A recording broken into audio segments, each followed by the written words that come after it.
Oke, bismillahirrahmanirrahim. Assalamualaikum warahmatullahi wabarakatuh. Alhamdulillah, hari ini bertemu lagi dengan Ustazah Elif dalam pembelajaran jarak jauh.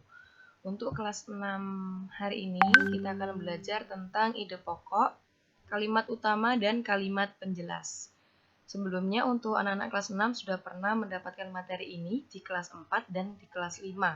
Jadi di kelas 6, Ustazah Elif hanya mengingatkan sedikit, dan nanti kita akan mencoba mencari langsung bagaimana cara menentukan atau cara mencari ide pokok, kalimat utama, dan kalimat penjelas dalam suatu paragraf. Sebelumnya ini masih ingat apa itu ide pokok? Iya. Ide pokok adalah ide atau gagasan yang menjadi pokok pengembangan paragraf. Dan biasanya ini juga banyak yang menyebutkan ini ide pokok itu pokok pikiran, gagasan utama, kemudian topik. Nah, seperti itu sama ya, karena ide pokok itu sama halnya dengan hal yang dibahas dalam suatu cerita atau dalam suatu paragraf. Sedangkan untuk kalimat utama adalah kalimat yang di dalamnya terdapat ide pokok paragraf. Dan dalam satu paragraf itu hanya ada satu kalimat utama, tidak lebih. Sedangkan kalimat penjelas itu adalah kalimat yang menjelaskan kalimat utama.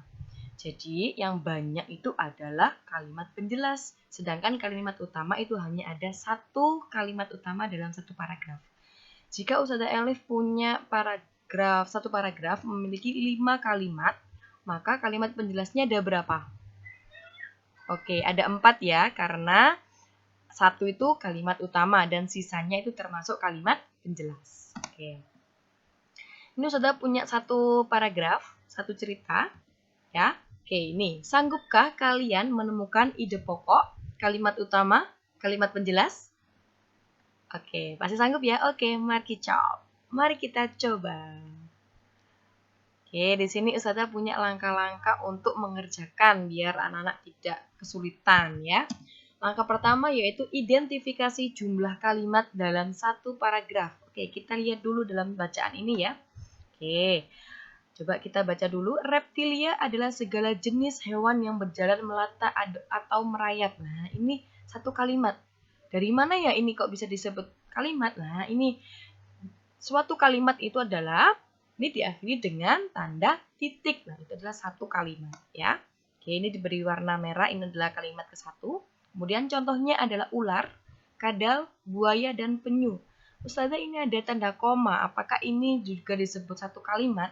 Oke, untuk koma itu tanda penghubung ya, bukan tanda akhir kalimat. Jadi tanda kalimat itu diakhiri dengan tanda titik. Nah, ini berarti di sini warna biru ini adalah kalimat kedua. Mereka bertulang keras dan memiliki sisik pada kulit. Nah, ini kalimat ketiga.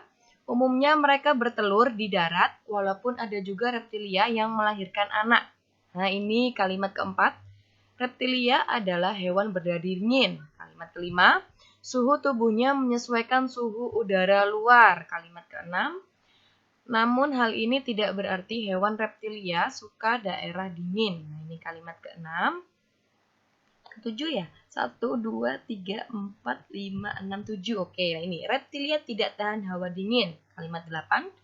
Tidak ada reptilia yang tinggal di daerah kutub. Nah, ini ada kalimat ke-9. Berarti ini satu paragraf ada 9 kalimat. Oke. Terdapat 9 kalimat dan satu kalimat utama dan 8 kalimat penjelas. Lalu langkah kedua yaitu dengan cara identifikasi pokok bahasan pada setiap kalimat. Nah, kita identifikasi dulu ya sebelum kita menentukan mana kalimat utama dan kalimat penjelas. Yang pertama dulu, reptilia adalah segala jenis hewan yang berjalan melata atau merayap. Nah, ini pokok bahasanya apa ya di kalimat pertama ini ya, membahas tentang apa? Oke, ini membahas tentang reptilia ya, karena reptilia ini adalah segala jenis hewan yang berjalan melata atau merayap. Oke, sementara ini kita simpan dulu ya, ini pokok bahasannya di reptilia. Kalimat kedua, contohnya adalah ular, kadal, buaya, dan penyu. Nah, ini digarisbawahi sama Ustazah contohnya. Kira-kira contohnya ini contohnya milik siapa ya? Ah, iya benar sekali. Contohnya adalah contoh dari reptilia. Ini kembali ke kalimat ke-1 tentang reptilia. Maka contohnya ini contoh reptilia adalah ular, kadal, buaya, dan penyu. Berarti kalimat kedua menjelaskan tentang kalimat ke-1. Selanjutnya kita ke kalimat ketiga.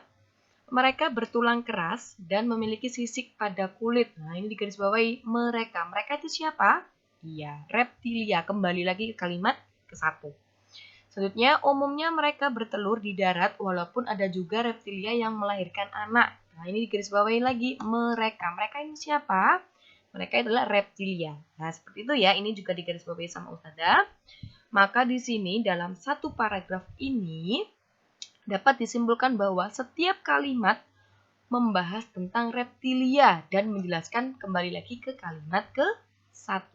Maka dari cara nomor 1 dan cara kedua kita sudah bisa menentukan jawabannya, mana yang ide pokok, mana gagasan utama, atau mana kalimat utama dan kalimat penjelas. Oke, kalimat atau ide pokoknya tadi kita bahas tentang reptilia, bener. Dan kalimat utamanya ada di kalimat keberapa? Oke, yuk. Kalimat ke-1. Nah, ini sudah tulis kalimat 1 ya. Untuk anak-anak, untuk kalau ditanya kalimat utamanya adalah apa? Oke, kalimat utamanya adalah reptilia adalah segala jenis hewan yang berjalan melata atau merayap. Dan untuk kalimat penjelasnya kalimat keberapa? Oke, benar sekali anak hebat. Untuk kalimat penjelas itu adalah sisanya, yaitu kalimat ke-2 sampai ke-9. Oke. Apa sih fungsi dan ciri-ciri ide pokok dan kenapa kita perlu untuk mencari ide pokok? Nah, ini ya. Fungsi ide pokok yaitu memberikan penjelasan dari inti suatu bacaan atau paragraf dan mempermudah kita dalam membaca suatu cerita atau paragraf ya. Dan ciri-ciri ide pokok ini ada 3. Memiliki kalimat pendukung. Nah, yang tadi ya. Kemudian yang kedua, ada yang mendukung baik itu berupa penjelasan atau alasan yang menguatkan. Ketiga, inti dari sebuah paragraf atau pusat pembahasan gitu ya. Jadi, ide pokok itu suatu inti dalam suatu cerita atau dalam suatu paragraf. Sudah paham ya apa itu ide pokok ya? Oke, selanjutnya yaitu penugasan. Nah, ini teman-teman, silakan teman-teman membaca buku ada di buku siswa tentang bagaimana jagung berkembang biak. Ini ada di buku siswa pada halaman 2 dan 3. 2 sampai 3. Kemudian carilah ide pokok, kalimat utama dan kalimat penjelas. Kemudian tulis di buku tulis tema. Setelah itu, setelah sudah mengerjakan, silakan didokumentasikan berupa foto. Kemudian silakan dikirim ke Google Classroom yang nanti disediakan sama Ustazah. Ya, nanti silakan dibuka dulu di tugas siswa. Nanti ada di situ, silakan teman-teman upload. Oke, itu penugasan dan selamat mengerjakan anak-anak hebatnya Ustazah. Terima kasih. Kurang lebihnya Ustazah mohon maaf. Wassalamualaikum warahmatullahi wabarakatuh.